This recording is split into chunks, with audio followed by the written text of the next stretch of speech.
Couple is celebrating 45 years of marriage, but ending up together was not easy for them. News 4's Marissa Perlman has more on their unique love story. Marissa? Well, Jackie, Don, this is a love story, but a unique kind of love story. It goes like this. A priest and a nun meet in a Buffalo Catholic church. They've taken vows to be celibate, but they say they quickly learned it was God's will they were meant to be together.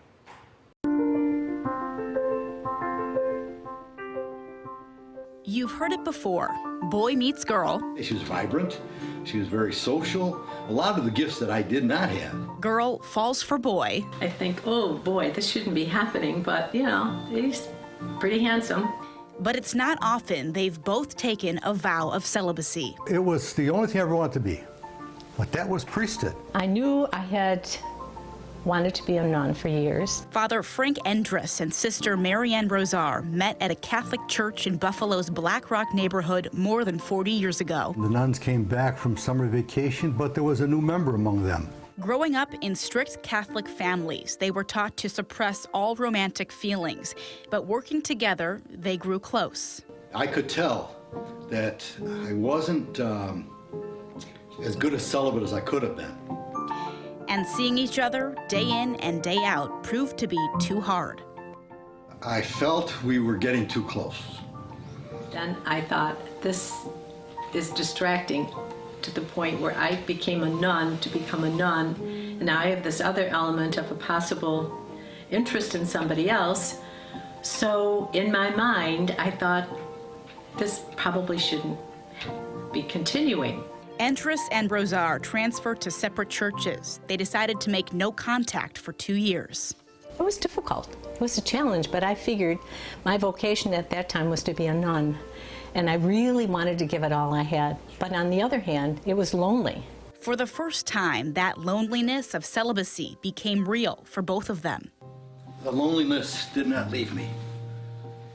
It was there all along, and I was having to acknowledge that. What do I do? What do I do? I can't live this way. So after 2 years, a decision, and then a phone call.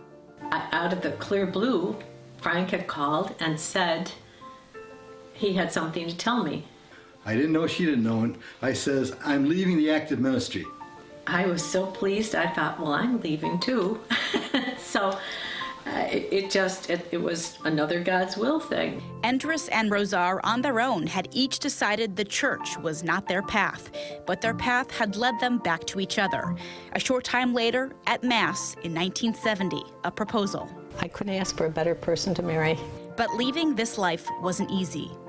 When it was time to leave, it was rather a shock to them. And yeah, it was difficult. The couple went to the bishop and sent a request to Rome so that they could get married in a Catholic church. Then, 1 week before their wedding, they got word that ceremony wasn't happening. Then it became very sad because we were told we couldn't get married. And we had a right to get married through the church. So in a private ceremony just a few weeks later, they became Frank and Marianne Endress. I would have never thought, after being a nun for 10 years, meeting somebody who was religious like my life was, and the happiness that evolved in spite of all the disappointments and the sadnesses and the humiliation in some cases. It just made us stronger people. Now the couple is fighting for the married priesthood. This is the right for priests and nuns to marry and then still practice in the church.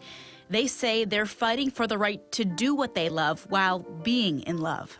Love you, wife. I love you. Now, Don, Jackie, this couple is actually featured in a documentary. It's called Let My Priest Go, and it's by a local filmmaker. Her name is Brenda Turteltaub, and if you head to our website, there's a link there. You can watch the full documentary that she put together. Very interesting story, Marissa. Now, you say they're pushing on a crusade for the married priesthood. What's that about? So married priesthood, it's pretty much just as it sounds. This couple wants to petition the Catholic Church in Rome to change the holy laws so that priests are allowed to marry and have families. They say the number of people who want to be priests or nuns around the world is rapidly declining. They say that's largely because most people don't want to be celibate. So there are actually a couple of hundred married priests right here just in Western New York alone. They're organized, they have an international community, and all of them are on this same crusade. Very interesting. And their candor was wonderful to at least explain what's happened here. Absolutely. Wonderful Thank couple.